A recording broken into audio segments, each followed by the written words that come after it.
খাদানের teaser দেখার পর মানে এক্সপেকটেশনগুলো অনেক বেড়ে গেছে। লাইক হঠাৎ করে এই ইন্ডাস্ট্রির মধ্যে এমন একটা সিনেমা তৈরি হচ্ছে, এমন একটা সিনেমা আসছে, যে সিনেমাটা খুব দরকার ছিল। ইভেন জিদ্দা করে এসছে বাট জিদ্দাকে যেমন আমি প্রথম দিক থেকেই ওই জোনের মধ্যে সিনেমা মানে করতে দেখছি, খালি সে অ্যাকশনই করছে। বাট দেবদা একটা টাইমের পরে মানে এই জোনের সিনেমা করে ছেড়ে দিয়েছিল। তো হঠাৎ করে সে যখন কাম ব্যাক করছে এরকম সিনেমাতে, মানে এক্সপেকটেশনটা অনেক আরও বেড়ে গেছে লেওড়া, ঠিক আছে? মানে আমি শুধু ভাবছি যে লেওড়া সিনেমাটা কবে আসবে বা মানে আর তর্স হয়েছে না আমার জিনিসটা থেকে। টিজারটা দেখেছি অনেকবারই দেখেছি। ধরুন একদিন দুদিন পরে একবার করে টিজারটা দেখছি, কারণ আমার টিজারটা দারুণ লেগেছে লেওড়া, ঠিক আছে?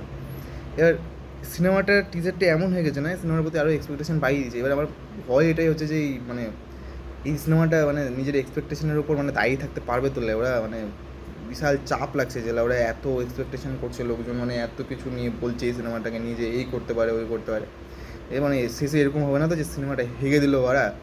হেগে দিলে কিন্তু আমরা জীবন তছনছ হয়ে যাবে ওরা। এই সিনেমাটার উপর ভিত্তি করে আমি বাংলাদেশের পুরো গান মারবো, ঠিক আছে? এই সিনেমার তুফানের সময় যে ক্রিটিসিজম সহ্য করেছি, ঠিক আছে, ওই ঝাটের বালের সিনেমার জন্য যে ক্রিটিসিজম সহ্য করতে হয়েছে, এই আমি শুধু অপেক্ষা করছি খাদানটা একবার হিট হোক খালি।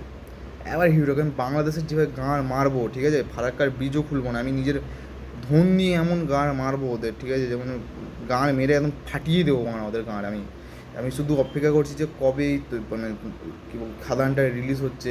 খাদানের যে আপকামিং ট্রেলারগুলো আছে, টিজার আছে, আছে, বিভিন্ন লুক রিভিল করার আছে, গান আছে, এগুলো আসুক খালি। একটা গান চলুক খালি লেওড়া। মানে বিচি যদি আমি না টেপলাম মানে আমি বাংলাদেশের, আমার নাম আর চেঞ্জ করে দিল ওরা, ঠিক আছে? মানে খুব রাগ থেকেই বলছি এটা, মানে আমি পুরো গান মেরে দেবো মানে সুরের বাচ্চাগুলো, ঠিক আছে?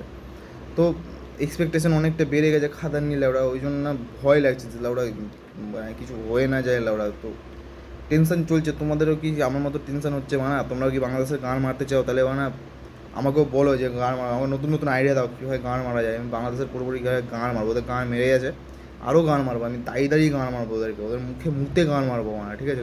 তোমরা শুধু কমেন্টে আমাকে আইডিয়া দাও কী করে গান মারা যায় এদের। চলো ঠিক আছে, আমি খাদান নিয়ে তো এতটাই, আমার খালি খাদানটা রিলিজ হোক আর এই সিনেমাটা খালি হিট করুক ওরা, এমন খিচবো ওখানে বাংলাদেশকে বরং। ঠিক আছে চলো, এই ছিল ভিডিও বানা। কী জন্য করলাম ভিডিওটা আমি জানি না বানা, কিন্তু করলাম বানা। চলো টাটা।